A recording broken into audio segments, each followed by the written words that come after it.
Welcome.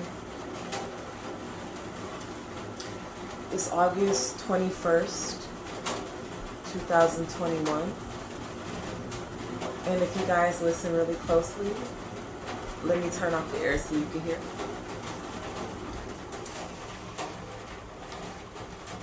It's raining. And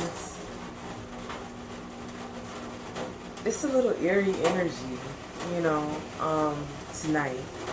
And so I found that to be very fitting for the particular topic that I am going to tackle tonight.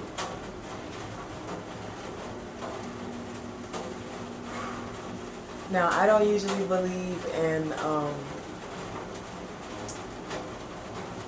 what do they call those things you burn in a house?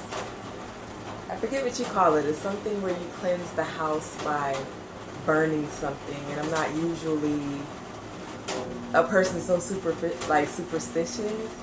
But on this topic tonight, if I believed in those sort of things, I would cleanse the energy to even begin to peel back the layers of this topic. So I guess in a similar spirit, I could at least sanitize my hands. Something just got to be cleansed before talking about just any topic. Okay, there we go.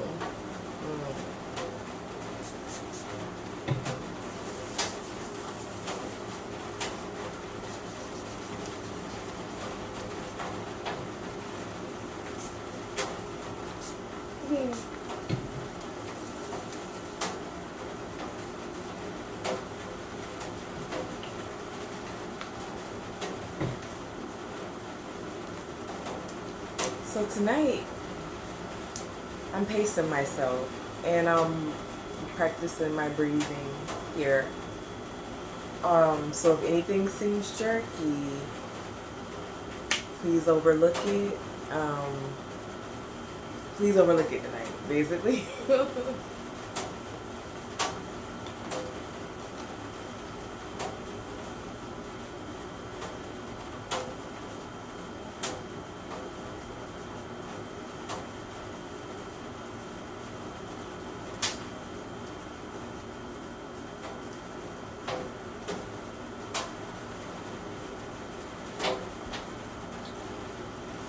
I have to think about like time frames right now. Okay, so if I had to approximate, I would say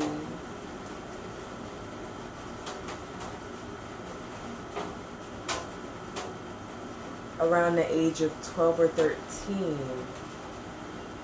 my mother, the golden child, and myself ended up living in a women's shelter.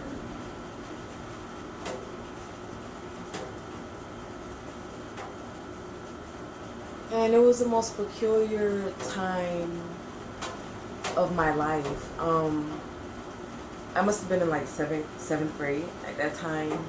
My school was in a close proximity to the shelter. And I always felt alienated, or like I was on the outside looking into my peers. Sometimes for this reason, like I couldn't get close to them. Like I was pretending with them, and like I had to lead a double life and had like this deep secret of having no place to stay. Now, how did that happen, mind you? My mother had a lot of relationships in her life, but only married one man, okay? And his name was Anthony. I'm just going to say his first name. His name was Anthony. And if I'm not mistaken, he had a background, like a military background. He was an Aquarius. She met him on a fly-by-night situation, and they got married the same way. Remember, my mother is a Capricorn, by the way. And so the beginning of the relationship was like so very amazing. He brought religion and God into our lives, cleanliness, a water purification company that he was working for way back before people were even drinking bottled and purified water. and making it out of the tap with some type of rubber machine. Either which way, he was always a few steps ahead, it seemed like, in life and being in the know of things. And so he even introduced to us like the computer and video games, Sega. I remember Mortal Kombat, Sonic, us being obsessed with these games, and him having brought that into us and mentioned it as, this is a direction that the world is going to head one day. This is going to be normalcy. Sometime we would invite other kids in the neighborhood around, just to be exposed to the technology. We had 3 dogs at a time, a German Shepherd, I think a pit bull, and a chow, all at one time. And so that he brought these foreign and new concepts into our lives, like for better or worse, sometimes it seemed. Because on the flip side, and with him, on the flip side, he had a really bad drug addiction that it seemed like it took only maybe a few months to a year into the marriage for that to reveal itself, and that it was serious enough. I was never quite sure or never confirmed what that drug was, but that it was so serious. At times he would stay gone for months and months at a time, that he left out one way, would come back unrecognizable. He has spent a few stints in prison. And on a few occasions, my mother would go back to places to get him and bring us. And we would see him living in conditions that we knew he would never, in his right mind, ever spend a second in, right? In his bright or sober frame of mind. There was even a few times probably, he went to rehab, and a lot of things that he went through, we went right through with him, and so we were sitting in AA meetings right with him. And one thing I can give my mother above all is that when she decided to ride for a man, that was literally until the wheels fell off. She was dedicated and devoted, and it seemed like with the right man that could have cultivated and brought out greatness in her. She had also transformed throughout the duration of that marriage and through the religion at the time. And I look at pictures of my mother now from back then, and I'm like, wow, she used to look like a teacher in those days, maybe a Sunday school teacher. Was always happy, smiling, teaching. I remember mornings waking up and just her giving us peppermints or Werthers, talking about Bible verses and just life. And my mother, on a spiritual plane, under the influence of Anthony, her one and only husband, transcended and transformed into an actual mother for however many years that they were together. And even times that he wasn't around, that foundation was already established, of like this strong bond between my mother, my sister, and I at that time. But clearly, Anthony could not overcome the addiction, and one day it just cost us everything. I cannot remember the exact story for some reason. Maybe it was that traumatic that I buried it that deep. But that my mother, myself, and my sister ended up in the shelter. And it was a dark time. It was also a happy time. You know what I'm saying? Like, we met other kids our age, some younger, even some young girls that were having babies in that place. And it was all women, and so it was a certain bond and a connectedness that we established to those women, like a family element, and some damn good memories for it. It had been such a traumatizing and hard time.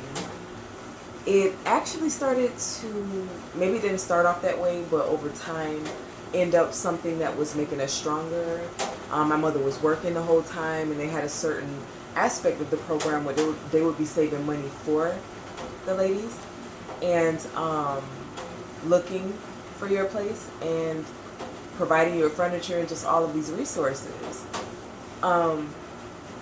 while you're going through your struggle. And we were in a good space monetarily. My mother had been saving. Things were going really good in our lives until something happened there with my sister, the golden child, was found to be stealing.